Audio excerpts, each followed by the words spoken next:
علم کا یہ تقاضا ہے کہ اس پر عمل کیا جائے، اور وہی علم نافع ہے جو آدمی کو نفع کا ذریعہ، ورنہ وہ علم حجت بنے گا، آدمی کے خلاف کھڑا ہوگا کہ جاننے کے باوجود آدمی نے ایسا کیا ہے، پہلے سے معلوم تھا ان کو پھر بھی کسی کا مذاق کیا ہے، پہلے سے معلوم تھا ان کو پھر بھی انہوں نے غلط بیانی دی ہے، جھوٹ بولا ہے، پہلے سے معلوم تھا پھر بھی انہوں نے نظر کی غلط استعمال کیا ہے۔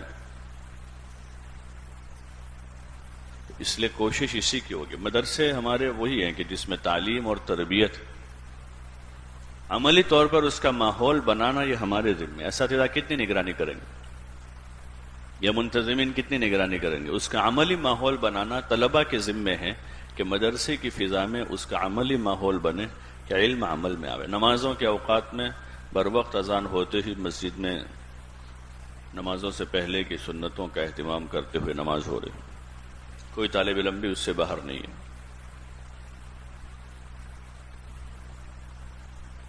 سارے طلبہ اطمینان سے نماز ادا کر رہے ہیں، بڑا فریضہ ہے نماز۔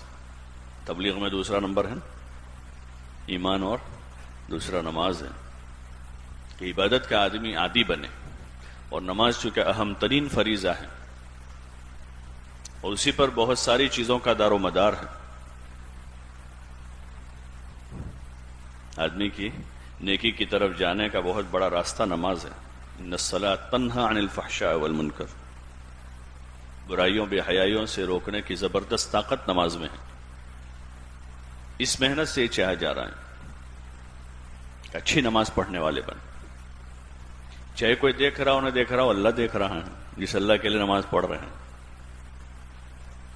جس اللہ کے لیے نماز پڑھ رہے ہیں وہ اللہ تو دیکھ رہا ہے۔ اور نمازوں کی احادیث ہیں کہ نماز پڑھنے پر کیا ملے گا، اس میں سستی کرنے پر کیا وبال ہوگا، نماز چھوڑ دینے پر کیا عذاب ہوگا، اس کی روایات ہیں۔ فضائل نماز میں شیخ نے اس کو جمع کیا ہے۔ پھر نماز میں خشوع و خضوع ہیں تو اس نماز پر کیا ملے گا۔ تو احتساب عمل اور علم کے ساتھ عمل کا اہتمام، اور اہتمام کے ساتھ احتساب ہے، تو پھر دن بدن اعمال میں اعمال کا شوق بڑھتا جائے گا، زندگی لایانی سے، غفلت سے دور ہوتی جائے گی، جو اصل مقصود ہے علم کے ذریعے سے، کہ زندگی علم الہی کی روشنی میں گزرے، لایانی سے، غفلت سے آدمی دور ہو جائے۔ جب لایانی اور غفلت میں نہیں ہے تو پھر یہ آدمی گناہوں میں کیسے جائے گا؟ جو آدمی لایانی میں نہیں ہے، غفلت میں نہیں ہے، تو پھر وہ گناہوں کی طرف نہیں جا سکتا۔ اس لیے عملی زندگی بنانے کی ایک محنت ہے، اپنے اوپر محنت۔ تبلیغ میں یہ جو 6 نمبر ہیں نا، ایمان، نماز، علم، ذکر، اکرام مسلم، اخلاص نیت اور تفریغ وقت، یہ نمبر محنت کر کے اپنے اندر داخل کرنی، یہ صفتیں اپنے اندر حاصل کرنی، اور روزانہ اس پر محنت ہے، صبح شام رات دن، اس کی عملی مشق، اس کے فضائل سن کر اس کا دھیان پیدا کرنا، اور پھر اس کی عملی مشق کرتے ہوئے اس میں کمال پیدا کرنا، ایمان میں بھی، نماز میں بھی، علم میں بھی، اللہ کے ذکر اور دھیان میں، مسلمانوں کے ساتھ سلوک اور رویوں اور ان کے اکرام میں، اور اخلاص جو بہت بڑا سرمایہ ہے، اور جان اور مال دونوں کو امانت سمجھ کر اللہ کے راستے میں لگانے کی مشق ہے۔ کیا ہے؟ آپ 6 صفات بولیں کہ اس پر مشق کرنی ہے، تو 24 گھنٹے روزانہ اس پر مشق ہے دھیان کے ساتھ۔ تو روزانہ کے اعتبار سے ان صفتوں میں کمال پیدا ہوتا جائے گا، اللہ سے تعلق بڑھتا جائے گا، حضور علیہ الصلاۃ والسلام کی محبت بڑھتے ہوئے آپ کے طریقوں کی عظمت دل میں آئے گی، پھر سنت کو سنت سمجھ کر عمل کرنے کا جذبہ پیدا ہو، دیکھا دیکھی میں نہیں، سنت سمجھ کر۔ پھر جب سنت سمجھ کر اس پر عمل کریں گے تو ابتدا ہوگی ظاہری سنن سے جو آسان ہے، اور پھر باطنی سنتیں جو ہیں اور دیگر زندگی کے دیگر شعبوں سے متعلق جو سنتیں ہیں اس پر عمل کرنے کا داعیہ پیدا ہوگا کہ مشق ہو رہی ہے روزانہ، تو اب سنت محبوب ہو جائے گی، اور سنت کے خلاف جو کچھ ہوگا اس میں دلچسپی نہیں رہے گی۔ اس کی طرف طبیعت نہیں چلے گی، سنت کی طرف طبیعت چلے گی. اور اگر دیکھا دیکھی میں ہے تو آدمی وہ جو دل کو چھونے والی اور دل کو اچھی لگنے والی ہوگی وہ سنت لے لے گا. اور جہاں مشقت ہے یا اندر مجاہدہ ہے کہ کیسا دکھوں گا اس سے، کیسا لگے گا، لوگ کیا کہیں گے اس میں، تو پھر وہ سنت آدمی چھوڑ دے گا. اور اگر مشق کر کے محبت پیدا ہوئی ہے حضور صلی اللہ علیہ وسلم، آپ کے طریقوں کی عظمت آئی ہے کیونکہ اس کو بولا ہے،